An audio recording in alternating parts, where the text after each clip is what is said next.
Do you have rounded forward shoulders? Do you have chest tightness? Do you have any impingement pain? Do you have any neck tightness? If so, you're going to want to listen to this video because I want to talk about the most amazing muscle in the world and how it works, but I also want to talk about the other factors that are influenced by this muscle, including forward shoulder posture. So when we talk about having a tight chest, so your pec minor inserts here on this coracoid process.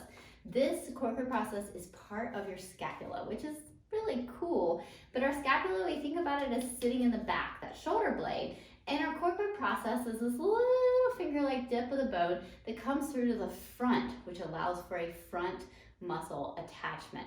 Now, when we think about reaching for the steering wheel, reaching for a cup of coffee, reaching to place a child up on a changing table, we are thinking about protracting our scapula, meaning our scapula needs to come through as we reach with our arm. If it doesn't, we're going to end up impinging on this acromion process here, and that's no fun. No one likes impingement and pain, pinching with lifting the arm. And so what muscles help to pull our scapula forward as we reach? Well, we have that pec minor that sits here like this, and it tips our shoulder forward. So you can imagine if I were to put tension and pull down right here on this bony part, what would happen to this little acromial lip? It would come down further, right? And then what would happen if I were to raise my arm? Ow, it would pinch even more. Now we have another muscle, an amazing muscle, called the serratus anterior, which sits back along our scapula and our rib cage and helps to pull our scapula through to the front. So you can imagine if I were to grab the bottom of the scapula and pull it this way through to the front, what would happen to this acromion process? It would open, right? There would be more space, so there would be less impingement.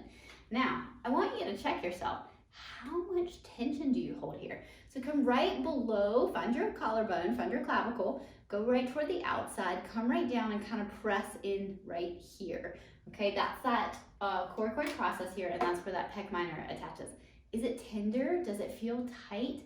Do you feel like you tend to have forward rounded shoulders? Do you feel like your scapula ever wings off your back, or you don't feel maybe as stable as you should? And I can tell you that this pec minor is overworking for the serratus. And this is why we need to build a lot of serratus strength. The other thing that goes hand in hand with this is our upper traps. So this serratus helps to pull through, which then decreases tension off of the upper traps and our levator scapulae. So our levator scapulae is that muscle that sits right here on the top of the scapula and elevates it or brings it up. Now, the thing is this guy often gets really tight. So it sits right here. Do you have any tension right here in your shoulder? And so this guy can get really tight, and the serratus helps to calm him down. All right, so we can decrease tension in the upper trap, so all this area, levator scapulae and pec minor, just simply by gaining more serratus strength.